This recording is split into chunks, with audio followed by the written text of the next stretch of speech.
दशरथात्मजमप्रमेयं सीतापतिं रघुकुलान्वयरत्नदीपम् आजानुबाहुम् अरविन्ददलायताक्षं रामं निशाचर विनाशकरं नमामि।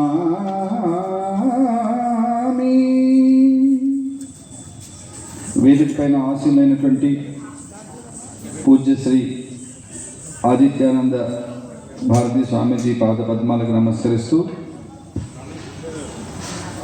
ఈ కార్యక్రమానికి అధ్యక్షత వహిస్తున్నటువంటి శ్రీ బుగ్గరా శ్రీనివాస్ గారు, కల్లం రాంబాబు గారు, ముఖ్య అతిథులైనటువంటి రాంబాబు గారికి, సుజన గారికి, కార్యక్రమానికి ఇచ్చేసిన పెద్దలకు, తల్లులకు హృదయపూర్వక నమస్సులు, చిన్నారులకు ఆశీస్సులు.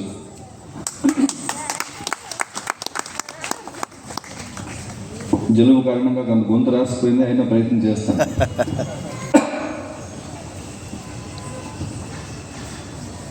భారతదేశ పరమ వైభవ స్థితిని సాధించడం కోసం, భారతదేశ పునర్వైభవ నిర్మాణం కోసం 100 సంవత్సరాలుగా జరుగుతున్న తపస్సుకి ఈరోజు మనం కార్యక్రమం జరుపుకుంటున్నాం.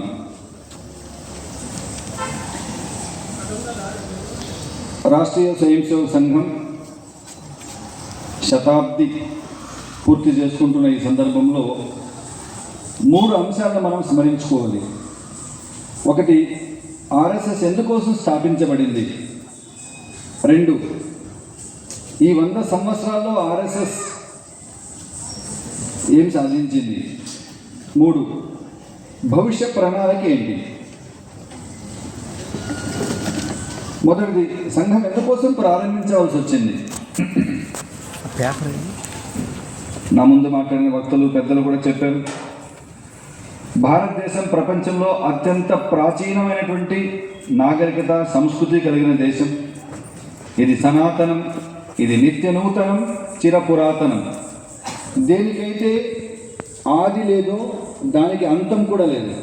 ఆది అంతానికి అతీతమైనదే సనాతనం. ఇది దీనికి చావు లేదు, అందువల్ల దీనికి మరణము లేదు, పుట్టుక లేదు, మరణము లేదు. అందుకని ఈ యొక్క సనాతన ధర్మం ప్రపంచంలోనే విశ్వశాంతి కోసం మన ఋషులు అందించిన ఒక జీవన విధానం ఇది. ప్రపంచంలో భారతదేశం జగద్గురువుగా, అన్నపూర్ణగా, రత్న గర్భగా కీర్తించబడిన దేశం. ఇది వేదభూమి, తపోభూమి, పుణ్యభూమి. ఇక్కడ అనేక మంది పుణ్యాత్ములు జన్మించారు. కాదు భగవంతుడే అవతరించాడు. సిరివెన్నెల సీతారామ శాస్త్రి గారు ఒక పాట రాశారు ఆర్ఎస్ఎస్ కోసమే. ఈ దేశం ఎలాంటిదంటే ఆయన చెప్పింది, సృష్టికర్తయవు బ్రహ్మ సృజించిన వేద వాంగ్మయపు పుట్టిల్లు, నారాయణుడే నరుడై పుట్టి నడయాడిన నట్టిల్లు, హిమశైలమ్మును ఇల్లరికమునకు ఈశుని దించిన అత్తిల్లు. అటువంటి భూమిలో మనకు జన్మ లభించడం, మనం ఎన్నో జన్మల పుణ్య ఫలముంటే కానీ ఈ భూమిలో మనకు జన్మ లభించదు.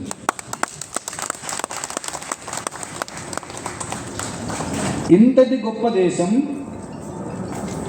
ఎందుకు బానిసత్వంలోకి వెళ్ళిపోయింది, ఎందుకు భారతదేశం స్వతంత్రాన్ని పోగొట్టుకున్నది అని ఒక మహనీయుడు ఆలోచించారు.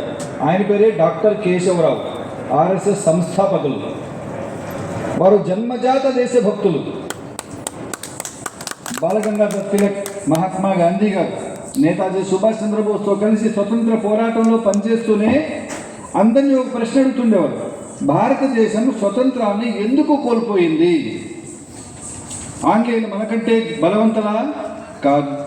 మనకంటే జనాభా ఎక్కువ? కాదు. మనకంటే తెలివితేటలు ఎక్కువ? అస్సలు కాదు. మనకంటే సంపన్నులా? అసలే కాదు. తిండికి లేక సముద్రం మీద దొంగతనాలు చేసుకుని బతికినటువంటి జాతి ఇంగ్లాండ్. వాళ్ళ బలపరాక్రమాలు ఏమైనా ఉన్నాయంటే 24 సంవత్సరాల వయసులో ఝాన్సీ లక్ష్మీబాయి బిడ్డని వీపును కట్టుకుని రణరంగంలోకి దూకితే ఆమె ఎదురుగా నిలబడి పోరాటం చేసే మగోడలేదు అంటే యూరోప్లో.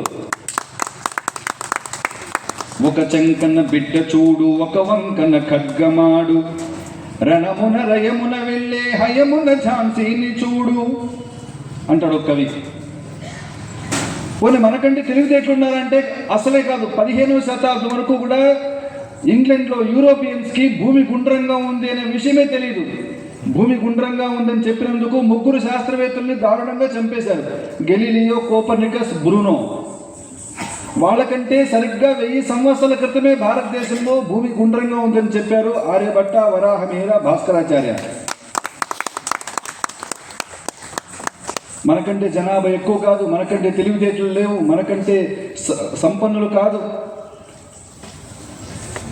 రత్నాలు రాసులు పోసి అమ్మారని మనంతా చదువుకున్నాం కృష్ణదేవరాయల పరిపాలన కాలం వరకు కూడా. రాముడేలిన రాజ్యమిదిరా, రత్నరాశుల నిలయమిదిరా,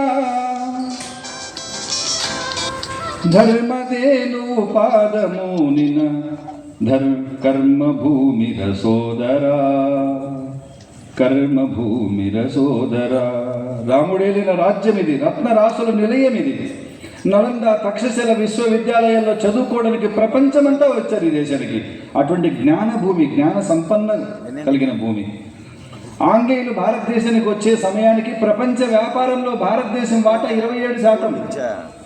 వాళ్ళు వెళ్ళిపోయిన నాటికి 2%. అంత దోపిడీ చేశారు ఈ దేశాన్ని. విల్ డ్యూరాంట్ అనేటువంటి అమెరికన్ చరిత్రకారుడు యొక్క మాటల్లో $45 ట్రిలియన్ సంపదను ఈ దేశంలో కొల్లగొట్టారు ఆంగ్లేయులు.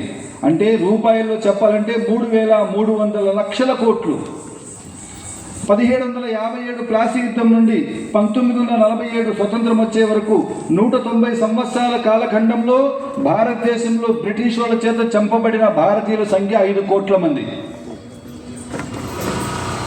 ఆంగ్లేయుల పరిపాలనలో ఈ దేశాన్ని ముక్కలు చేశారు. మన గాంధార దేశం ఆఫ్ఘనిస్తాన్ అయిపోయింది, సింధు దేశం పాకిస్తాన్ అయిపోయింది, వంగదేశం బంగ్లాదేశ్ అయిపోయింది, త్రివిష్టపం టిబెట్ అయిపోయింది, సింహళం శ్రీలంక అయిపోయింది, నేపాళం వెళ్ళిపోయింది, భూటాన్ వెళ్ళిపోయింది. 8 బ్రహ్మదేశం బర్మా అయిపోయింది. 8 భూభాగాలు మనం కోల్పోయాం. అంటే సగం కంటే ఎక్కువ భూభాగాలు మనం కోల్పోయాం బ్రిటిషుల పరిపాలనలో. అప్పటి వరకు మనకు తెలియనటువంటి ఒక కొత్త భాషను మన నెత్తిన రుద్దారు. మన సంస్కృత భాష మనకు దూరం చేశారు. మన ప్రజల్ని బలవంతంగా మతం మార్చారు, మన విద్యా విధానాన్ని మార్చారు. ఎంతగా మన ప్రజల్ని చంపారు, ఎంతగా నష్టపోయామో ఈ రోజు కూడా అర్థం చేసుకోలేనటువంటి అమాయకులు హిందువులు. ఏ దేవుడైనా ఒకటే కదా, మా దేవుడు నమ్మితే నువ్వు స్వర్గానికి పోతావు, లేకపోతే నువ్వు నరకానికి పోతావు అని చెప్తుంటే ముసుగేసుకుని విసుగు లేకుండా కూర్చొని ఇంకా వింటున్నారు. ప్రపంచమంతా నువ్వు చేసింది ఏంటి? నువ్వు అడుగు పెట్టిన ప్రతి చోట ఆ దేశ మూల నాగరికతను సమూలంగా నిర్మూలించారు వాళ్ళు. రేపు స్వామి వివేకానంద జయంతి. వివేకానంద స్వామి సెప్టెంబర్ 11 సర్వమత మహాసభల్లో చెప్పిన మాట ఇదే. ఈ మూర్ఖులు దేవుడి పేరుతో ప్రపంచంలో చేసిన నరమేధం అంతా ఇంత కాదు అని మాట్లాడాడు ఆయన. వాళ్ళ గడ్డ మీద మాట్లాడాడు. ఈ మూర్ఖులు కన్నా అలా చేసి ఉండకపోతే ఈ ప్రపంచం ఇంకా సుందరంగా ఉండిండేది అని చెప్పాడు ఆయన. ఆ రకంగా భారతదేశంలో ఇంత నష్టపోవడానికి కారణం ఏంటి అని లోతుగా విశ్లేషించారు, లోతుగా పరిశీలించారు. వారికి అర్థమైన విషయం ఏంటంటే ఈ దేశం హిందూ దేశం. ఈ దేశానికి వారసులు హిందువులు, ఈ దేశానికి యజమానులు హిందువులు, ఈ దేశానికి హక్కుదారులు హిందువులు. అసలు నేను హిందువుని గుర్తుంటే కదా, నేను హిందువు అనే విషయం మర్చిపోయాడు. కాబట్టి విడిపోయాడు, కాబట్టి పడిపోయాడు, చెడిపోయాడు. కాబట్టి హిందూ సమాజం ఎప్పుడైతే కలిసికట్టుగా ఉందో, సమైక్యంగా ఉందో, సంఘటితంగా ఉందో అప్పుడు భారతదేశం ప్రపంచంలో వైభవంగా ఉంది.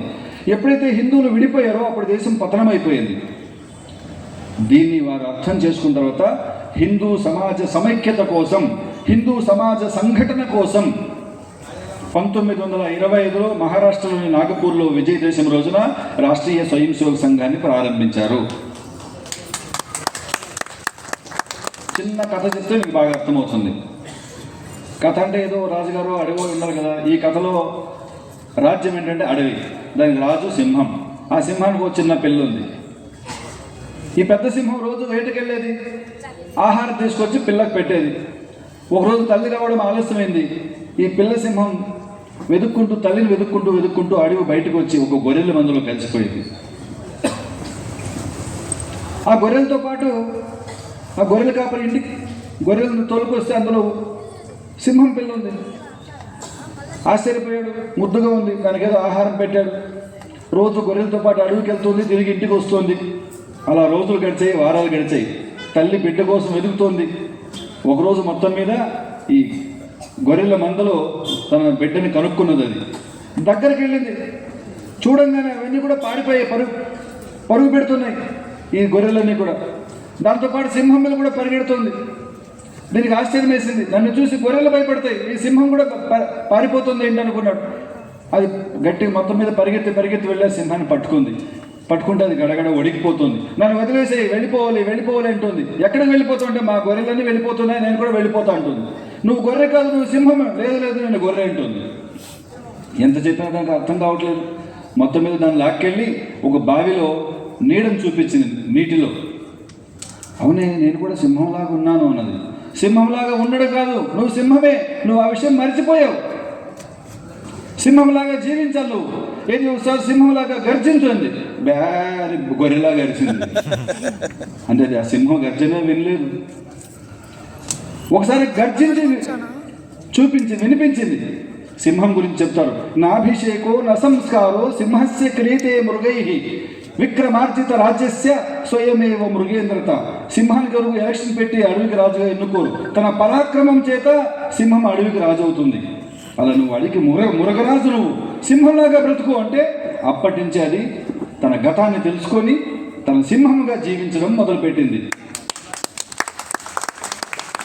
ఈ దేశంలో హిందువుల పరిస్థితి అది. మనం హిందువుల విషయమే మర్చిపోయాం. నువ్వెవరంటే నేను తెలుగువాడిని, నేను తమిళవాడిని, నేను మరాఠీ వాళ్ళని. నువ్వెవరంటే నేను ఈ కులం, ఆ కులం, ఈ కులం. నువ్వెవరంటే నేను పలానా పార్టీ వాడిని. కులం పేరుతో, ప్రాంతం పేరుతో, భాష పేరుతో మనం చీలిపోయాం, విడిపోయాం. కాబట్టి ఈ దేశం దొంగల పాలైపోయింది. అలెగ్జాండర్ నుంచి ఆంగ్లేయుల వరకు 2300 సంవత్సరాల పాటు భారతదేశం నిరంతర విదేశీ దురాక్రమణకు గురైంది. గ్రీకులు, హూనులు, శకులు, కుషానులు, ఖిల్జీలు, లోడీలు, సయ్యద్లు, పఠాన్లు, తుగ్లకులు, మొఘల్సు, ఫ్రెంచ్ వాళ్ళు, పోర్చుగీస్ వాళ్ళు, డచ్ వాళ్ళు, ఆంగ్లేయులు. ఇక్కడ సంపద ఉన్నది కాబట్టి ప్రపంచమంతా ఈ దేశం వైపు వచ్చింది. ఇక్కడ లేకపోతే రారు కదా.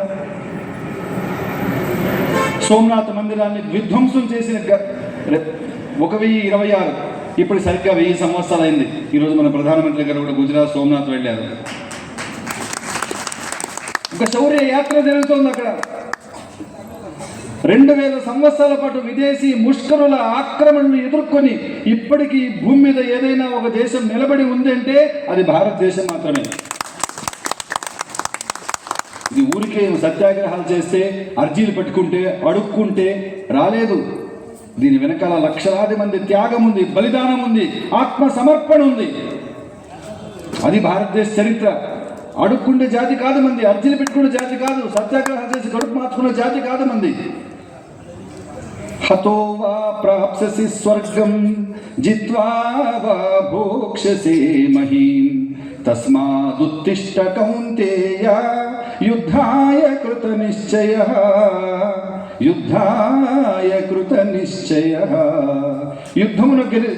యుద్ధమును మరణించినతో వీరస్వర్గము పొందదు, జయించినతో రాజ్యమును భోగిందు. కావున అర్జున లే, యుద్ధమును చేయ కృతనిశ్చయుడే లెమ్మన్నాడు కృష్ణుడు. తనే రథ సారథ్యం వహించాడు, అధర్మాన్ని నిర్మూలించాడు, ధర్మ సంస్థాపన చేశాడు. అది భారతదేశం అంటే. మనం తప్పుదో పట్టించాలి. మనం తన్నినా, కొట్టినా, చంపినా ఏదో సర్దుకుపోతాం, ఎవడి కర్మ వాడే పోతాడు. అలాగైతే కృష్ణుడు ఎందుకు అంత మహాభారత సంగ్రామాన్ని 18 అధ్యాయాలు ఎందుకు చెప్పాలి? మహాభారత సంగ్రామం ఎందుకు జరగాలి? మన పౌరుషం మనం మర్చిపోయాం, మన చరిత్ర మనం మర్చిపోయాం, మనం హిందువుల విషయమే మనం మర్చిపోయాం. హిందూ అంటే జగద్బంధువు, హిందూ అంటే విశ్వ శాంతిని కోరేటువంటి ఒక జీవన విధానం హిందుత్వం. ఈ అనంత వాహినిగా ప్రవహించే గంగయే హిందుత్వం, లోకమంత తల్లిగా అల్లుకున్న బంధమే హిందుత్వం. ఈ ప్రపంచాన్నంతా తల్లిగా ఆలింగనం చేసుకుని హక్కును చేసుకున్న దేశం. యూదులు పారిపోయి వచ్చారు, అమ్మలాగా ఆదరించింది ఈ దేశం. వివేకానంద స్వామి చెప్పిన మాటే చెప్తున్నాను. జొరాస్ట్రియన్లు వచ్చారు, పారసీకులు వచ్చారు, యూదులు వచ్చారు. ప్రపంచంలో ఎవరికి కష్టం వచ్చినా అమ్మలాగా హక్కును చేసుకుని ఆదరించిన దేశం నా దేశం అని నేను గర్విస్తున్నాను అన్నాడు వివేకానంద స్వామి. అటువంటి హిందూ దేశం మన చరిత్రను మన ఆంగ్లేయులు మార్చేశారు. భారతదేశ చరిత్రను రాసింది భారతీయులు కాదు, జేమ్స్ మిల్ అనేటువంటి ఆంగ్లేయుడు. దాన్నే ఇప్పటిదాకా చదువుకుంటున్నాం మనం. మన పరిపాలకులు దాన్నే కొనసాగించారు. ఇప్పుడు ఎన్ఈపీ నేషనల్ ఎడ్యుకేషన్ పాలసీలో మన చరిత్ర మారబోతుంది. మన నిజమైన చరిత్ర భావి తరాలకి మనము రంగరించి పోసి వాళ్ళ పౌరుష పరాక్రమాలను నింపాల్సిన సమయం ఇప్పుడు ఆసన్నమైంది. అలెగ్జాండర్ గ్రీకు వీరుడు అంటారా? అక్బర్ ది గ్రేట్ అంటారా? ఎక్కడ గ్రీకు వీరుడు?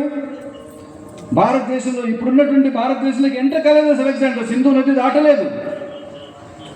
కొద్దిగా సింధు ప్రాంతం జయించి సింధు నదికి కూడా దాటలేక పురుషోత్తముడి చేతిలో సంధి చేసుకొని వెనక్కి వెళ్ళిపోయాడు. విశ్వచేతను నేనేయనుచూ విర్రవీగిన అలెగ్జాండర్, మస్తకమ్మును వంచిన పురుషోత్తముడి పుట్టిల్లురా, పురుషోత్తముడి పుట్టిల్లురా.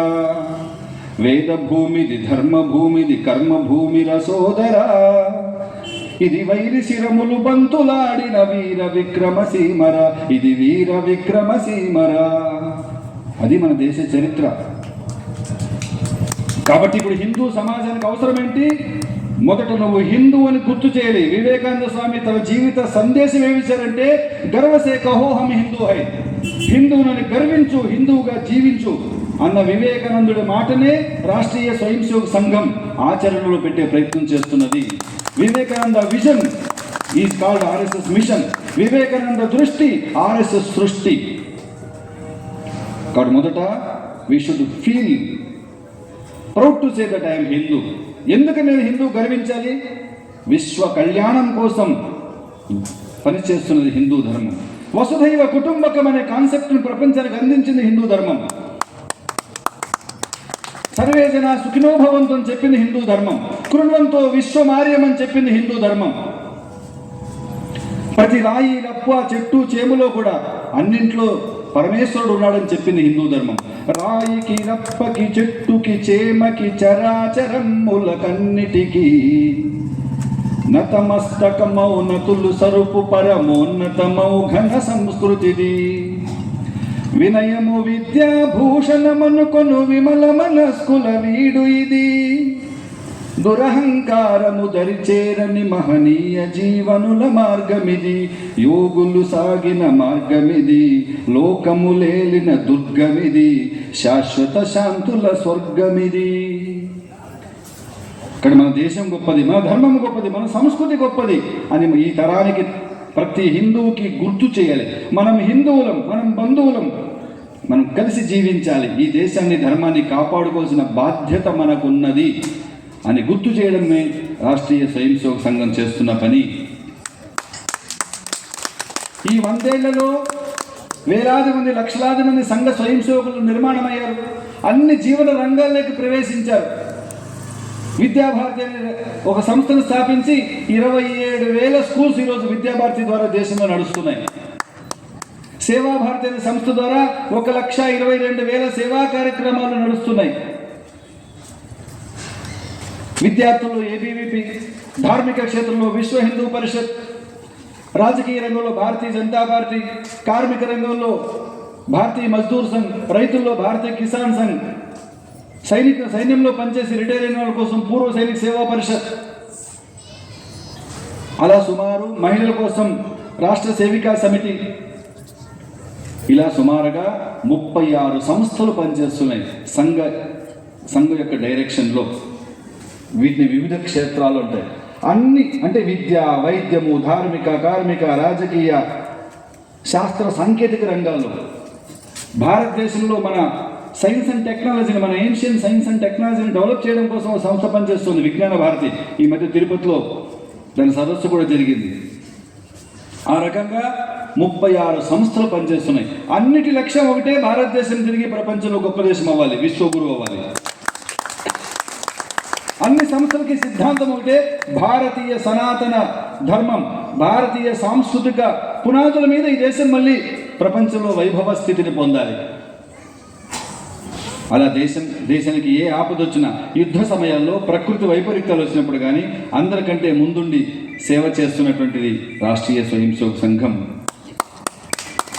మన దేశమే కాదు, ప్రపంచంలో 40 దేశాల్లో ఆర్ఎస్ఎస్ కార్యక్రమాలు జరుగుతున్నాయి. ప్రపంచంలోనే అతిపెద్ద స్వచ్ఛంద సేవా సంస్థగా ఈరోజు ఆవిర్భవించింది. ఇది ఆనందించదగ్గ విషయమే, కానీ అహంకరించాల్సిన విషయం కాదు. ఇంకా మన దేశాన్ని విశ్వగురు స్థానంలో నిలబెట్టాలంటే మనం చాలా దూరం ప్రయాణం చేయాలి. భారతదేశంలో 1,00,000 గ్రామాల్లో ఆర్ఎస్ఎస్ కార్యక్రమాలు జరుగుతున్నాయి, కానీ దేశంలో 6 లక్షల పంచాయతీలు ఉన్నాయి. ప్రతి గ్రామంలో ఆర్ఎస్ఎస్ ఉండాలి. మన బాధ్యత ఏంటి? మనం అందరం కలిసి ప్రతి వీధికి, ప్రతి కాలనీకి ఆర్ఎస్ఎస్ని తీసుకెళ్ళాలి. ప్రపంచంలో ఏ దుర్మార్గుడు భారతదేశం మీద మళ్ళీ కన్నెత్తి చూడడానికి కూడా సాహసం చేయకూడదు. అంతటి శక్తివంతంగా ఈ దేశాన్ని నిర్మాణం చేయాలి. అది సంఘం యొక్క లక్ష్యం. ఇప్పుడు మనం ముందున్న కర్తవ్యం ఏంటి? 1, సంఘాన్ని విస్తరించాలి. 2, దేశంలో ఒక 5 రకాల మార్పులు తీసుకురావాలి. వాటిని పంచ పరివర్తనలు అంటున్నారు. 5 మార్పులు. మొట్టమొదటిది, మన హిందూ కుటుంబ జీవన విలువల్ని మనం కాపాడుకోవాలి. ఇన్ని వేల సంవత్సరాల విదేశీ ఆక్రమణ తర్వాత కూడా మనంగా బ్రతికామంటే దానికి కారణం మన కుటుంబ వ్యవస్థ. హిందూ కుటుంబం అంటే 3 తరాలు కలిసి జీవించటము. తరతరాలుగా వస్తున్న జీవన విలువలని, శాశ్వత విలువల్ని ఒక తరం నుంచి మరో తరానికి అందించడానికి ఏర్పాటు చేసే ఇది ఒక ఆశ్రమ వ్యవస్థ, గృహస్థాశ్రమం. ఏంటా శాశ్వత విలువలు? మాతృదేవో భవ, పితృదేవో భవ, ఆచార్య దేవో భవ, అతిథి దేవో భవ, సత్యం వద, ధర్మం చర. ఇవి శాశ్వత జీవన విలువలు. దీన్ని ప్రతి తరానికి అందించాల్సిన బాధ్యత మన మీద ఉంది. పాశ్చాత్య సంస్కృతి కారణంగా వేగంగా మన కుటుంబ విలువలు క్షీణిస్తున్నాయి. ఒకప్పుడు ఉమ్మడి కుటుంబాలు, ఇప్పుడు చిన్న చిన్న కుటుంబాలు అయిపోయాయి. కాబట్టి మన ఇంట్లో సూర్యోదయం ముందు నిద్రలేచే అలవాటు ఉందా? నిద్ర లేవగానే భూమాతకు నమస్కరించే అలవాటు ఉందా? ఎందుకని? సముద్ర వసనే దేవి పర్వతస్థన మండలే విష్ణుపత్ని నమస్తుభ్యం పాదస్పర్శం క్షమస్వమే. ఈ భూమి మనకు తల్లి, మనకి కూడు గూడు గుడ్డ అన్ని ఇస్తున్నది ఈ భూమి. అమ్మ తర్వాత అమ్మలాగా పాలిచ్చి మనల్ని పెంచింది ఆవు, కాబట్టి గోమాత. గంగామాత, తులసీమాత, గీతామాత, 5 తల్లులు మనకు. ఈ విలువలు మన ఇంట్లో నేర్పాలి. మన ఇంట్లో పూజా గృహం ఉందా? దీపం వెలిగించే సంస్కృతి ఉందా? మన ఇంట్లో ఎలాంటి ఫోటోలు ఉంటున్నాయి? మన ఇంట్లో సద్గ్రంథం ఉందా? ఇంటిల్లిపాట అందరూ కలిసి ఒక్క పూటైనా కలిసి భోజనం చేసే అలవాటు ఉందా? భోజనం చేయడం అంటే అది ఒక యజ్ఞ భావన. బ్రహ్మార్పణం బ్రహ్మహవిః బ్రహ్మాగ్నౌ బ్రహ్మణాహుతం. అన్నం వండడం యజ్ఞం, అన్నం వడ్డించడం యజ్ఞం, అన్నం భుజించడం యజ్ఞం. అన్నం న నింద్యా తద్వ్రతం. వేదం చెప్తుంది అన్నాన్ని వృధా చేయకూడదు, పరబ్రహ్మ స్వరూపం. ఎందుకని? లోపల జఠరాగ్ని స్వరూపంలో ఉన్న పరమాత్మకి ఇస్తున్న హవిస్సులే ఆహారం. అహం వైశ్వానరో భూత్వా ప్రాణినాం దేహమాశ్రితః ప్రాణాపాన సమాయుక్తః పచామ్యన్నం చతుర్విధం. సమస్త ప్రాణులలో నేనే జఠరాగ్ని స్వరూపుడై ఉండి నీవు భుజించు భక్ష్య భోజ్య చోష్య లేహ్య పదార్థములను జీర్ణము చేయుచున్నాను అన్నాడు శ్రీకృష్ణ భగవానుడు. మనలో ఉన్న జఠరాగ్ని స్వరూపంలో పరమాత్మ ఉన్నాడు. పరమాత్మ ఈ యజ్ఞానికి ఇస్తున్న హవిస్సులే ఆహారం. కాబట్టి ఇలాంటి సంస్కారాలు మన ఇంట్లో అందించాలి. అది మన కుటుంబ వ్యవస్థ. కుటుంబం అంటే భోగం కాదు, కుటుంబం అంటే త్యాగం. కుటుంబం అంటే ఒకరి కోసం ఒకరు జీవించటం. కుటుంబం అంటే హక్కులు కాదు, కుటుంబం అంటే బాధ్యతలు. కాబట్టి మనం వారంలో ఒకరోజు కుటుంబాలన్నీ కలిసి సత్సంగంలాగా ఆలయంలో కావచ్చు, అపార్ట్మెంట్లో కావచ్చు, ఒక కమ్యూనిటీ హాల్లో కావచ్చు కలవాలి, కలిసి చర్చించుకోవాలి. మన ఇంట్లో హిందూ జీవన విలువల్ని ఎలా అలవాటు చేయాలి రాబోయే తరానికి, ఇది కుటుంబ విలువల్ని మనం కాపాడుకోవాలి. రెండో విషయం, ఈ కుటుంబాలన్నింటి సమాహారమే సమాజం. సమాజంలో అనేక వృత్తులు, ఈ వృత్తులే కాలానుగుణంగా అనేక కులాలు అయ్యాయి. కాబట్టి అన్ని కులాలు ఆత్మ గౌరవంతో జీవించాలి. ఏ కులం ఎక్కువ కాదు, ఏ కులం తక్కువ కాదు. కానీ దురదృష్టం, ఇంకా మన సమాజంలో అక్కడక్కడ కుల వివక్ష ఉంది. ఇది పలానా పెద్ద కులం, ఇది తక్కువ కులం అనేటువంటి భావన మన సమాజంలో ఉంది ఇంకా అక్కడక్కడ. మనం అందరూ కలిసి దీన్ని సరిదిద్దుకోవాలి. మన ధర్మశాస్త్రంలో ఎక్కడ చెప్పలేదు కుల వివక్ష లేదు. మనం పూజించే భగవంతుడే ఒక్కొక్క అవతారం ఒక్కొక్క కులంలో అవతరించాడు. పరశురాముడిగా ఒక కులము, శ్రీరాముడిగా మరో కులము, కృష్ణుడిగా ఇంకో కులం. మత్స్య కూర్మ వరాహ నృసింహ వామన భగవంతుడు అనేక అవతారాలు ఇచ్చాడు. అంటే అందరిలో నేనున్నానని చెప్పడం కోసమే కదా. శబరి ఎంగిలి పళ్ళు తిన్నాడు శ్రీరాముడు. గుహుని నా సోదరుడిని ఆలింగనం చేస్తున్నాడు. జటాయుకు అంత్యక్రియలు చేశాడు. వానరుడితో స్నేహం చేశాడు. అటుకులు తినే ఐశ్వర్యాన్ని ఇచ్చాడు శ్రీకృష్ణుడు. కృష్ణుడు శ్రీరాముడికి క్యాస్ట్ డిఫరెన్స్ లేదు, కృష్ణుడికి క్లాస్ డిఫరెన్స్ లేదు.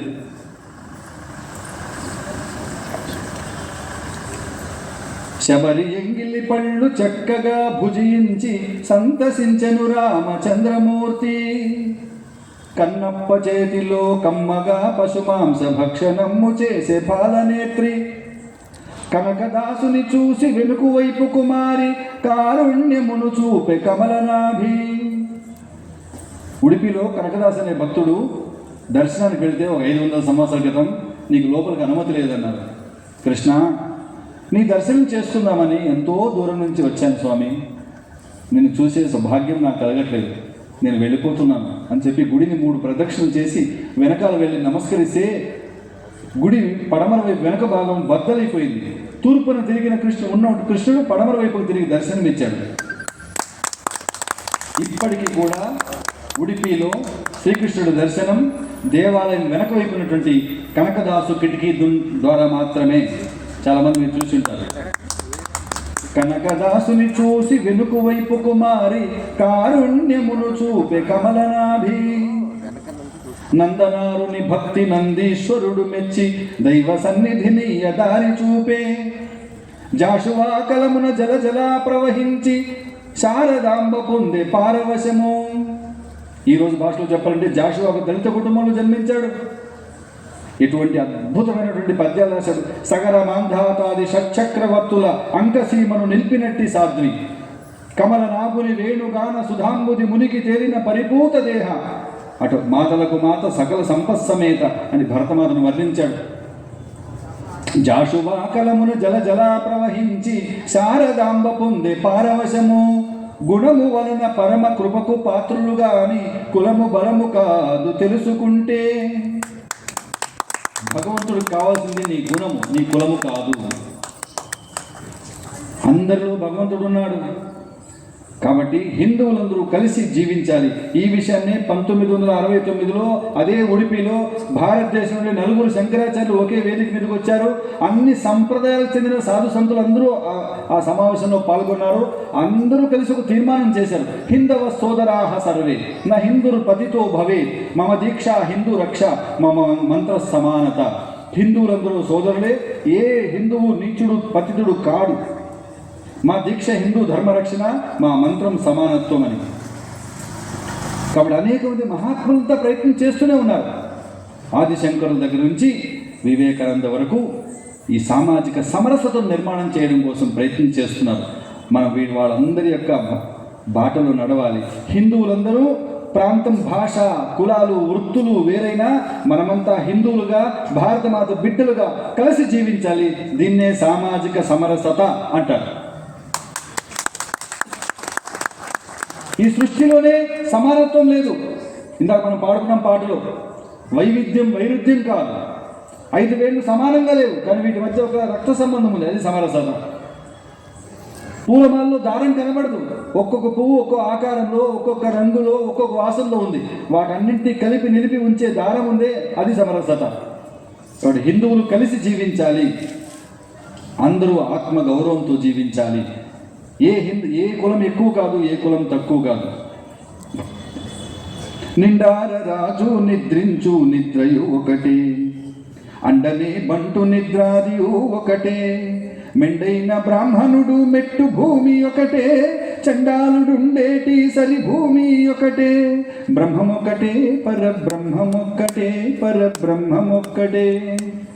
ఇక్కడ కలిసి జీవించాలి. ఇదే సామాజిక సమరసత. మూడవది పర్యావరణ పరిరక్షణ. పర్యావరణం అంటే భూమి, నీరు, అగ్ని, వాయువు, ఆకాశం, పంచభూతాత్మకం ప్రపంచం. పంచభూతాలు మనం పూజిస్తాం. భూమాత అంటాం, అమ్మ అంటాం. భూమికి విరుద్ధంగా మనం జీవించకూడదు. ఒక ప్లాస్టిక్ పదార్థం, ప్లాస్టిక్ వస్తువు భూమి మీద పడేస్తే అది కరగడానికి 1000 సంవత్సరాలు పడుతుంది. భూమికి హానికరం ప్లాస్టిక్. కాబట్టి ప్లాస్టిక్ని రెడ్యూస్ తగ్గించాలి, రీయూజ్ రీసైక్లింగ్ పంపించాలి, నో యూజ్ మానేసేయాలి. క్యారీ బ్యాగ్ కాదు, క్యారీ ఏ బ్యాగ్. మార్కెట్కి వెళ్ళేటప్పుడు మన ఇంటి నుంచి సంచి తీసుకెళ్ళాలి. మొదటిది ప్లాస్టిక్ని తగ్గించాలి. నీటిని విద్యుత్ని ఆదా చేయాలి, పొదుపు చేయాలి.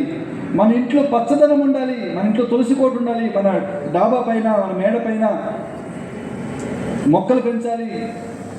రూఫ్ గార్డెన్, మిద్దె సేద్యం అంటున్నారు ఇప్పుడు. కాబట్టి మన ఇల్లు పచ్చదనంగా ఉండాలి, గ్రీన్ హౌస్ అయి ఉండాలి, హరిత గృహం కావాలి. మీరు ప్లే స్టోర్లో ఒక యాప్ని డౌన్లోడ్ చేసుకున్న తర్వాత ఈకో మిత్రం, ఈసీఓ ఎకో మిత్రం అని, అందులో ఒక 16 పాయింట్స్ ఇచ్చారు. ఆ 16 లక్షణాలు ఉంటే మా ఇల్లు గ్రీన్ హౌస్ అయినట్లు లెక్క, హరిత గృహం. ఈ ప్రకృతి కేవలం మానవాళి కోసం కాదు, 84 లక్షల జీవరాశుల కోసం పరమేశ్వర వరప్రసాదం ఈ ప్రకృతి. అందుకని ప్రకృతిని పోషించడం సంస్కృతి, ప్రకృతిని శోషించడం వికృతి. విశ్వము వేరు, విశ్వేశ్వరుడు వేరు కాదు, విశ్వమే విశ్వేశ్వరుడు. మనం ప్రకృతిని భగవంతుడుగా, అమ్మవారిలాగా ఆరాధిస్తాము. ప్రకృతి పోషణ మంది, ప్రకృతి శోషణ కాదు. కాబట్టి పర్యావరణ హితంగా జీవించాలి. మన తర్వాత తరానికి ఈ పర్యావరణాన్ని, ప్రకృతిని కాపాడి ఇంతకంటే మంచి స్థితిలో రాబోయే తరానికి అందించాలి. అది మనందరి బాధ్యత. నాలుగోది స్వదేశీ. స్వదేశీ అంటే మనదైనటువంటి స్వదేశం, స్వరాజ్యం, స్వతంత్రం, స్వభాష, స్వవేష, స్వభూష, స్వావలంబన, స్వాభిమానం. మన కోసం, మనదైనటువంటి ఈ ధర్మాన్ని కోసమే కదా 100 సంవత్సరాల సుదీర్ఘమైన పోరాటం జరిగింది. లక్షలాది మంది ప్రాణాలు అర్పించాల్సి వచ్చింది. కాబట్టి మన దేశంలో తయారైన వస్తువులే మనం ఉపయోగించాలి. అది స్వాభిమానం, ఆత్మనిర్భరత. మన దగ్గర లేని వస్తువులు విదేశం నుంచి తెచ్చుకుందాం, పర్వాలేదు. కానీ పౌరుషంతో వాటిని కూడా మనం తయారు చేసుకోవాలి. అదే made in India, make in India అంటే. విదేశీ వస్తువుల మీద మనం ఆధారపడకూడదు. ట్రంప్ కంపైపోతున్నాడు. ఇప్పుడు చూస్తున్నాం మనం, ట్యాక్సీల మీద ట్యాక్సీలు, ట్యాక్సుల మీద ట్యాక్సులు. కాబట్టి మన దేశం, మన కాళ్ళ మీద మనం నిలబడాలి. అలాగే మన సంస్కృతిని మనం కాపాడుకోవాలి. మన భాష, మన వేషం, మన భూష, మన కట్టు, బొట్టు, జుట్టు. ఈ మధ్యన ఒక విద్యార్థికి ఒక కాగితం ఇచ్చి చదవమన్నాం తెలుగు. 5 తప్పులు చదివాడు. అదేంటి, ఎందుకు తప్పులు చదివాడు? నేను తెలుగులో కొంచెం పూర్ సార్ అన్నాడు. అయితే ఇంగ్లీష్ చదవన్నాడు, 10 తప్పులు చదివాడు. మరి ఇంగ్లీష్ మీడియం అన్నావు, ఇంగ్లీష్ కూడా రావట్లేదు ఏంటంటే, ఇంగ్లీష్ కొద్దిగా వీక్ సార్ అన్నాడు. తెలుగులో పూరు, ఇంగ్లీష్లో వీకు. అయితే గో బ్యాక్ అని అన్నది, నో టాక్. ఇక్కడ మనం ఆంగ్ల భాష నేర్చుకుందాం, కానీ మన మాతృభాష మనం వదిలేయకూడదు. మాతృభాష కళ్ళ వంటిది, అన్య భాషలు కళ్ళజోడు వంటిది. ఇక్కడ తప్పనిసరిగా మన తెలుగు అద్భుతమైన మన సాహిత్యం. ఈ మధ్యనే విశ్వ తెలుగు మహాసభలు జరిగే గుంటూరులో అద్భుతమైనటువంటి మన తెలుగు భాష, మన తెలుగు సాహిత్యం, పద్య సాహిత్యం మన దగ్గర, వచన సాహిత్యం ఉంది. అన్నమయ్య, రామదాసు, పురంధరదాసు, త్యాగరయ్య కీర్తనలు ఉన్నాయి. ఎక్కడో విదేశాల్లో వాళ్ళు రెయిన్ గో అవే నేర్పించారు వాళ్ళు పద్యాలు. ఎందుకని ఆ దేశంలో వర్షపాతం ఎక్కువ, అందుకని రెయిన్ గో అవే నేర్పించారు. మనం కూడా ఏం చేస్తున్నాం, మన పిల్లలు తీసుకెళ్ళి కాన్వెంట్లో చేర్పించి రెయిన్ గో అవే అంటున్నారు. ఇక రైతులు వర్షాలు లేకుండా, పంటలు లేక ఆత్మహత్యలు చేసుకొని చనిపోతుంటే మన పిల్లలు రెయిన్ గో అవే అంటున్నారు. పెద్ద రైతులంతా వాన రావమ్మ అంటున్నారు. భగవంతుడు కన్ఫ్యూజ్ అయిపోతున్నాయి, ఎవరి మాట వినాలని. మరి మనమేం పాడాలి? వానమ్మ వానమ్మ వానమ్మ, ఒక్కసారైనా వచ్చిపోవే వానమ్మ. వాగుల్లో నీరు లేదు, వంకల్లో నీరు లేదు, సేలల్లో నీరు లేదు, సెలకల్లో నీరు లేదు, నిన్నే నమ్మిన రైతు కళ్ళల్లో నీరు లేదు. వానమ్మ వానమ్మ వానమ్మ ఒక్కసారైనా వచ్చిపోవే వానమ్మ. అది కదా నేర్పిస్తారు మన పిల్లలకి. వాడు కూడా పుట్టినరోజు చేశాడు. ఎలా చేశాడు? కేకు, దాని మీద ఒక మేకు అంటే క్యాండిల్, దాన్ని పోయడానికి పోయి చాకు, హ్యాపీ బర్త్డే టు యూ ఉఫ్ నువ్వు చేయడం. దీపం ఆర్పుతామండి మనం, ఆరిపోయిందని చెప్తామా? ఏమంటాం? కొండెక్కింది అంటే ఆరిపోయిందంటే, ఆరిపోయిందని కూడా చెప్పం. అలాంటి మన సంస్కృతిలో ఈ దీపారాలపై ఆరిపోయే అలవాటు ఎక్కడి నుంచి వచ్చింది? వాడెవడో చేశాడు, నేను కూడా చేస్తాను. వాడు జీన్స్ ప్యాంట్ వేసుకున్నాడు, నేను కూడా జీన్స్ ప్యాంట్ వేసుకున్నాం, సంతోషం. వాడు దానికి బొక్కలు పెట్టుకుంటే నువ్వెందుకు బొక్కలు పెట్టుకోవడం? వాడు చించుకుంటే నువ్వెందుకు చించుకోవడం? ఉంచుకోవచ్చు కదా. అంటే దీని అనుకరణ అంటారు, ఇమిటేషన్. పులిని చూసి నక్క వాతలు పెట్టుకున్నట్టుగా మనం పెట్టుకోవాల్సిన అవసరం లేదు. We must learn English as a language. Why should we import English culture? తప్పకుండా ఆంగ్ల భాష నేర్చుకున్నాం, మంచిదే. కానీ మన భాషని, మన సంస్కృతిని, మన కట్టు బొట్టు జుట్టును మనం వదులుకోకూడదు. అద్భుతమైనటువంటి తెలుగు మన మన మన మాతృభాష. అమ్మల గన్నయమ్మ ముగురమ్మల మూల పుటమ్మ చాలా పెద్దమ్మ సురారులమ్మ కడుపారిడి పుచ్చినయమ్మ తన్ను లోనమ్మిన వేల్పుటమ్మల మనమ్ముల నుండిడి అమ్మ దుర్గ మాయమ్మ కృపాబ్ది ఇచ్చుత మహత్వ కవిత్వ పటుత్వ సంపదల్ అమ్మ అమ్మ అమ్మ అమ్మ అన్నాడు పోతన.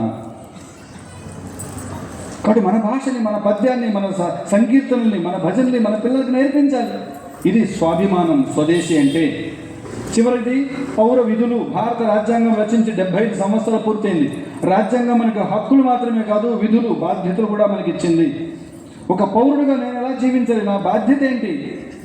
ట్రాఫిక్ నియమాలు పాటించాలి. స్వచ్ఛత, ఎక్కడ పడితే అక్కడ చెత్త వేయకూడదు, స్వచ్ఛతను పాటించాలి. సమయ పాలన, నియమ పాలన, స్వచ్ఛత, శుభ్రత, ఇవన్నీ మనం పాటించాలి. అందరికీ భగవంతుడు కావాలి, కానీ దేవాలయంలో తొక్కిసలాట. తిరుమలలో, అయ్యప్ప కొండ మీద, శబరిమలలో, ఈ మధ్య శ్రీకాకుళంలో, రైల్వే స్టేషన్లో కావచ్చు, బస్టాండ్ కావచ్చు, ఆలయంలో కావచ్చు, క్యూ పద్ధతి పాటించాలి. పెద్దలకు అవకాశం ఇవ్వాలి, మన అవసరమైతే ఒక అడుగు వెనక్కి వేయాలి. ట్రాఫిక్ నియమాలు పాటించాలి. నేను ఒక విద్యార్థిని అడిగాను, నువ్వు ట్రాఫిక్లో వెళ్తుంటావు కదా, రెడ్ లైట్ పడితే ఏం చేస్తావని అడిగాను. పోలీసు ఉంటే ఆగుతాను, లేకపోతే వెళ్ళిపోతాను అన్నాడు. నిజాయితీగా చెప్పాడు పాపం.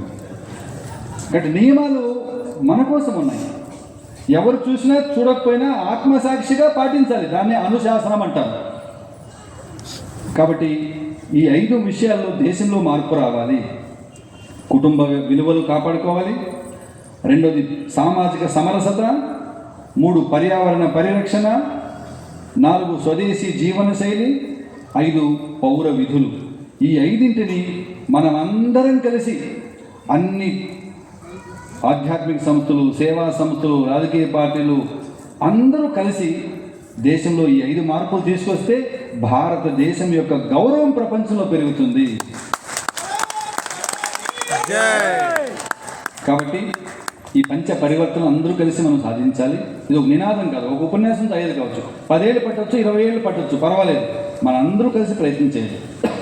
చివరిగా, భారతదేశం ప్రపంచంలో అత్యంత వేగంగా అభివృద్ధి చెందుతున్న దేశం, 3వ ఆర్థిక వ్యవస్థగా ఎదుగుతున్న దేశం.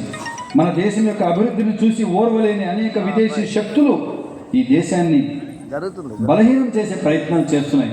వాటి పట్ల మనం అందరూ కూడా అప్రమత్తంగా ఉండాలి. సమయం తక్కువ ఉంది, నేను ఎక్కువ తీసుకున్నాను. మత మార్పిడి చేసి ముఠాలు పనిచేస్తున్నాయి. లవ్ జిహాద్ పేరుతో హిందూ అమ్మాయిల్ని టార్గెట్ చేసి ఒక్కొక్క కులం నుంచి నువ్వు ప్రేమించి పెళ్లి చేసుకొని నువ్వు మతం మారిస్తే నీకు ఇంత అని చెప్పి ప్రైజ్ మనీ పెట్టారు.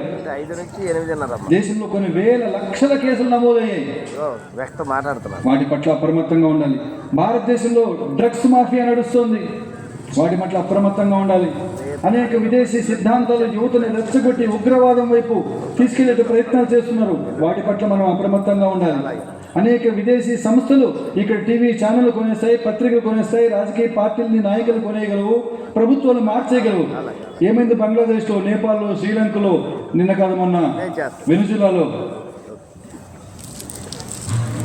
అనేక డీప్ స్టేట్, అమెరికా లాంటి అగ్రరాజ్యం ప్రపంచమంతా నా గుప్పెట్లో ఉండాలని చెప్పి అనేక విదేశీ శక్తులు భారతదేశాన్ని బలహీనం చేసే ప్రయత్నం, హిందూ సమాజాన్ని విడదీసే ప్రయత్నం చేస్తున్నారు.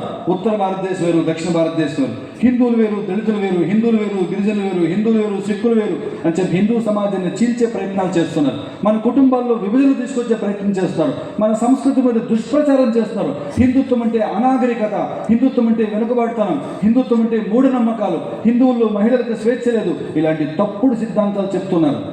కాదు, హిందుత్వం అంటే విశ్వజనీనం, హిందుత్వం అంటే విశ్వశాంతి, హిందుత్వం అంటే వసుదైవ కుటుంబకం, హిందుత్వం అంటే సర్వేజన సుఖినో భవంతు, హిందుత్వం అంటే రాయి రప్ప చెట్టు చేమ సర్వాంతరి అన్నిట్లో భగవంతుని చూసేటువంటి మహోన్నతమైన సంస్కృతి. హిందుత్వం అంటే హిందూ అంటే జగద్బంధువు అని మనం చాటి చెప్పాలి. మన దేశాన్ని మనం శక్తివంతంగా మనమంతా కలిసి మన దేశాన్ని ధర్మాన్ని కాపాడుకోవాలి. మన బంధువులే మనకు దూరం అయ్యారు. వివేకానంద స్వామి హెచ్చరించాడు, హిందువుల నుంచి ఒకడు మతం మారాడంటే ఒక సంఖ్య తగ్గడం మాత్రమే కాదు, ఒక శత్రువు పెరిగినట్టు. ఇది వివేకానంద స్వామి చెప్పిన మాట 100 సంవత్సరాల క్రితం. కాబట్టి మన బంధువులే మనలో కొన్ని లోటుపాట్లు ఉన్నాయి, మనం దూరంగా పెట్టాం, వాడు దగ్గర తీసుకున్నాడు. ఇక్కడ మతం మారిన పరాయి వాళ్ళు ఏమైనా విదేశం నుంచి వచ్చారా, వాళ్ళ తాత ముత్తాతలు ఏమైనా పరాయి దేశస్తులా? కాదు, వాళ్ళు మనవాళ్ళే, మన హిందువులే, మన బంధువులే, మన కులస్తులే, మన గ్రామస్తులే. వాళ్ళకు కూడా నచ్చ చెప్పాలి. తెలుసో తెలియకో నువ్వు మారిపోయావు, తిరిగి మన ధర్మంలోకి వచ్చేసాయి. 3 కోట్ల మంది దేవతలను పూజించే మనకి మరో 3 అదనంగా కాదు, ఎక్కువైపోరు. ప్రపంచంలో మనం అందరినీ గౌరవిద్దాం, అన్ని మతాలని గౌరవిద్దాం. అంత మాత్రం చేత మనం మతం ఎందుకు మార్చుకోవాలి? Loss of culture is loss of identity. ఒకసారి మతం మారితే ఈ భూమిని తల్లిగా భావిస్తాడా? మన కట్టు బొట్టు చుట్టూ ఉంటుందా? పండుగలు చేస్తారా? తీర్థయాత్రకు వెళ్తారా? పుష్కరాలకు వెళ్తారా? ప్రపంచంలో అందరి మతాలని గౌరవిస్తాడా? అన్నిటికీ దూరం అయిపోతాడు. కాబట్టి మనం చెప్పాలి, అరే నాన్న మతం మారిపోయాడని మనం వదిలేయకూడదు. ఒక మారు వినరమా అన్న నాగన్నా, ఏ సోబుగా మారి మోసపోకన్నా. పేరు మారిన ఎంత తీరు మారేనా, నీ వారు నీ ఊరు మారిపోయేనా. గాలి మారేనా, నీరు మారేనా, గట్టు మీద చెట్టు నీడ మారేనా. ఒక మారు వినరమా అన్న నాగన్నా, ఏ సోబుగా మారి మోసపోకన్నా. సంక్రాంతి సంబరము మరువబోకన్నా, దీపావళి వెలుగు విడువబోకన్నా. ఉట్టెలు ఉండ్రాళ్ళు అట్ల తద్దియలు, కడలేక బ్రతికేటి కర్మెందుకన్నా. ముంగిట ముగ్గేది నుదుటన బొట్టేది, ఇల్లాలి చేతికి గలగలల కళయేది. రామయ్య గుడిలోని తీపి పొంగలి ఏది, అమ్మోరు తిరునాళ్ళ సందళ్ళు ఏవి. ఒరే వెర్రి నాగన్నా, 7 కొండల స్వామి మీద ఒట్టన్నా, నేటికి నువ్వు మాకు తోబుట్టు అన్నా. ఏ మారావు తెలుసుకోరన్నా, ఆ మాయలో పడక తిరిగిరారన్నా. ఒక మారు వినరమా బుజ్జి నాగన్నా, ఏ సోబుగా మారి మోసపోకన్నా అని చెప్పి మన హిందువుల్ని, మన మతం మారిన మన బంధువుల్ని, వాళ్ళు పరాయివాళ్ళు కాదు, మనవాళ్లే. మన ఇంట్లో పిల్లవాడు తప్పిపోతే వదిలేస్తామా? ఇంటికి తెచ్చుకుంటాం, బుజ్జగిస్తాం. ఒరే నాన్న పర్వాలేదు రారా, నువ్వు చదువుకునే పర్లేదు, నీకు వేరే వ్యాపారం పెట్టిస్తా అంటాం. ఇక్కడ వాడిని వెనక్కి తెచ్చుకుంటాం. వాళ్ళు తెచ్చుకోవాలి, వెనక్కి వదలకూడదు. ఇది హిందూస్థానం, ఇది రత్నగర్భ, ఇది వసుంధర. కాబట్టి ఈ దేశాన్ని, ధర్మాన్ని, సంస్కృతిని కాపాడుకునే బాధ్యత మనందరిది. రాష్ట్రీయ స్వయం సేవక్ అంటే ఇది ధర్మ సంస్థాపన కార్యం. ఇది భారతదేశ పునర్వైభవ నిర్మాణం కోసం జరుగుతున్న 100 సంవత్సరాల తపస్సు. ఇది కర్మయోగం, భక్తి యోగం, జ్ఞానయోగం. మనందరం కలిసి మన దేశాన్ని విశ్వ గురువుగా నిలబెట్టే ఈ మహోన్నతమైన యజ్ఞంలో అందరూ కలిసి పనిచేద్దాం. అటువంటి శక్తిని ఆ జగన్మాత మనందరికీ ప్రసాదించాలని కోరుకుంటూ ముగిస్తున్నాను. భారత్ మాతాకి, 2 చేతులు పైకెత్తి గట్టిగా భారత్ మాతాకి, భారత్ మాతాకి. ధన్యవాదాలు.